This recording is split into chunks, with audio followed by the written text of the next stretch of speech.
45 বছর পরে হতে চলেছে বিশ্ব ইজতেমা। তার আগে একেবারে প্রস্তুতি একেবারে তুঙ্গে। এই মুহূর্তে দেখতে পাচ্ছেন দমকল মন্ত্রী সুজিত বসু তিনি এসেছেন এবং রাজ্য তৃণমূল কংগ্রেসের সাধারণ সম্পাদক কাশেম সিদ্দিকী তিনিও আছে এবং একটু আগে কলকাতার মেয়র ফিরহাদ হাকিম তিনিও এসে এখানে আলোচনা করেন, এখানে যারা আছে তাদের সাথে আলোচনা করেন এবং একেবারে মুখ্যমন্ত্রী সরজমিনে কিন্তু এটা দেখছেন। আপনারা জানেন যে ইজতেমার টিম তারা মুখ্যমন্ত্রীর সাথে তারা বসেছে,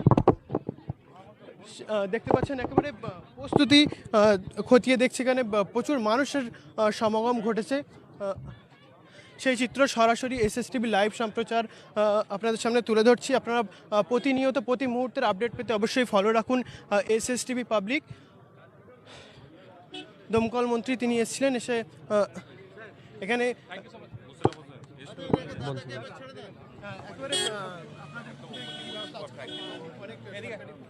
দেখেন ইজতেমা তো শুরু হয়ে গেছে, এখন হাজার হাজার মানুষ আসছে, এখানে থাকছে। তো ইজতেমাটা যাতে সুন্দরভাবে করা হয় তার জন্য প্রশাসন যথেষ্ট হেল্প করছেন, ডিএম সাহেব যথেষ্ট হেল্প করছেন, এখানকার এসপি যথেষ্ট হেল্প করছেন। আজকে তো ফিরাজ ফাইজান আসলেন, আজকে সুজিত বসু সাহেব আসলেন, সব দেখলেন, পরিদর্শন করলেন, যাতে সুষ্ঠু ইজতেমাটা কমপ্লিট করা যায় তার জন্য ব্যবস্থা হয়েছে। হ্যাঁ, ইজতেমা তো শুরু হয়ে গেছে, তুঙ্গে মানুষ, ইজতেমা তো শুরু হয়ে গেছে, এখন তো হাজার হাজার মানুষ আসছে। তা আগামী দিন যত দিন যাবে, যত কাছে আসবে, আরও হাজার হাজার মানুষ আসবে। তাদেরকে সেফটি, তাদেরকে ব্যবস্থা করা, কিভাবে থাকবে, তারা কোথায় খাবে, তারা কোথায় ক্যান্টিন, তাদেরকে দেখানো। ইজতেমা কমিটি আছে, এরাও যথেষ্ট কাজ করছে। ইজতেমা কমিটি তাদেরকে দেখাচ্ছে, তাদেরকে সুযোগ সুবিধা করে দিচ্ছে আরও সুন্দরভাবে। বিভিন্ন ব্যক্তিবর্গরা আসছে রাজনৈতিক থেকে অরাজনৈতিক, প্রত্যেকেই কিন্তু বিশ্ব ইজতেমার আগে তারা সরেজমিনে বিশ্ব ইজতেমা প্রাঙ্গণে তারা ভিজিট করছেন। কলকাতার মেয়র তিনি এসেছিলেন এবং পিবি সেলিম আইএএস তিনিও কিন্তু আজকের এই প্রোগ্রামে এসছে।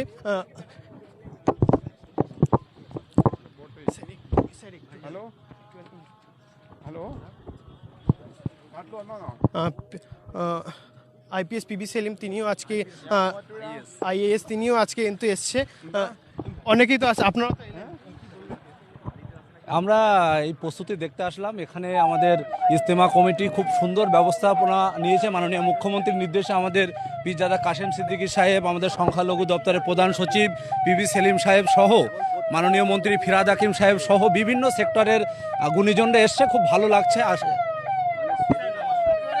প্রস্তুতি, আপনি দীর্ঘবার আসছেন, এখানে দেখছেন বিশ্ব ইজতেমা বাংলাতে হচ্ছে দীর্ঘ বছর পরে, কি বলবেন স্যার? আমরা সব সিজনে আছে, তো আমরা সব মাননীয় মুখ্যমন্ত্রীর নির্দেশে নেতৃত্বে আমরা সবাই আছে আজকে। আপনি দেখতে পাচ্ছেন বিভিন্ন দপ্তর, বিভিন্ন, হ্যাঁ হ্যাঁ সেটা অর্গানাইজাররা বলছে কয়েক লক্ষ মানুষকে আমরা আশা করছি আসবে, তাতে কোনো অসুবিধা না হয় সেই ব্যবস্থাপনা করছি। যা আছে সব কিছু দেখলেন তো, জলের ব্যবস্থা, খাবার মানে থাকার ব্যবস্থা, স্যানিটেশনের ব্যবস্থা, fire and safety, law and order. হ্যাঁ, ধন্যবাদ। আমরা কি বলবেন, এতে এলেন আজকে বিশ্ব ইজতেমা প্রাঙ্গণে? দেখুন, খুবই ভালো লাগছে। আমাদের জীবনে এই প্রথমবার বিশ্ব ইজতেমা বাংলাতে হচ্ছে। এর আগে আমি কোথাও শুনিনি যে কোনো বিশ্ব ইজতেমা হচ্ছে আর সেখানে রাজ্য সরকার সহযোগিতা হাত বাড়িয়ে দিয়েছে। তো এখানে এসে দেখার পর সত্যি খুবই ভালো লাগলো। রাজ্য সরকারের পক্ষ থেকে সব দিক দিয়ে সহযোগিতা হাত বাড়িয়ে দিয়েছে। কত লক্ষ মানুষের সমাগম হবে সেটা আমরা কেউ জানি না।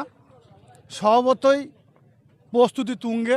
দেখতে পাচ্ছেন রাজ্যের বিভিন্ন মন্ত্রীরা এখানে এসেছেন, বিভিন্ন দপ্তর আধিকারিকরা এসেছেন, এখানে পুলিশ প্রশাসনের কর্তা ব্যক্তিরা আছেন, প্রশাসনের কর্তা ব্যক্তিরা আছেন। স্বভাবতই আমার দিক থেকে সরকারের পক্ষ থেকে দিক দিয়ে সরকারের পক্ষ থেকে সব রকম ব্যবস্থা থাকছে এবং আমরা আশা করি শান্তির সঙ্গে ওই কয়েকটা দিন অতিবাহিত হবে।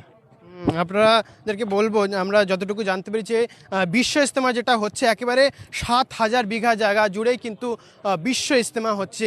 বিশ্বের বিভিন্ন প্রান্ত থেকে কিন্তু এই তাবলিগ জামাতের পক্ষ থেকে যে বিশ্ব ইজতেমা আয়োজন করা হয়ে থাকে, এবারে কিন্তু একেবারে দীর্ঘ 32 বছর পরে বিশ্ব ইজতেমা হতে চলেছে হুগলির দাঁতপুর থানার অন্তর্গত পুইনানে কিন্তু অনুষ্ঠিত হবে। তার আগে কিন্তু দেখতে পাচ্ছেন বিভিন্ন জেলার দুই দিকে ক্যান্টিন এবং ডান দিকে আছে সেদিকে বিশাল স্টেজ এবং সেখান থেকে তারা শান্তির বার্তা, সম্প্রীতির বার্তা এবং দিনের বার্তা কিন্তু এই বিশ্ব ইজতেমা থেকে উঠে আসবে।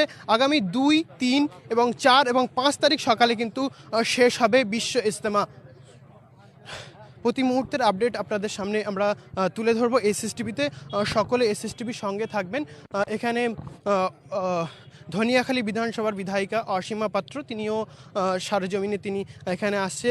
ডিস্ট্রিক্ট ম্যাজিস্ট্রেট তারা আসছে, প্রত্যেকেই কিন্তু আসছে। সেই চিত্র আপনাদের সামনে তুলে ধরছি আমরা। অবশ্যই সকলে সঙ্গে থাকবেন।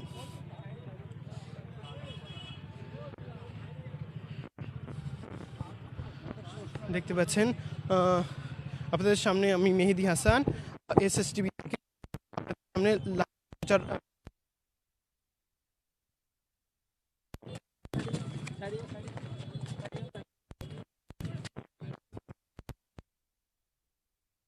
কি করলা লাইভটা এমন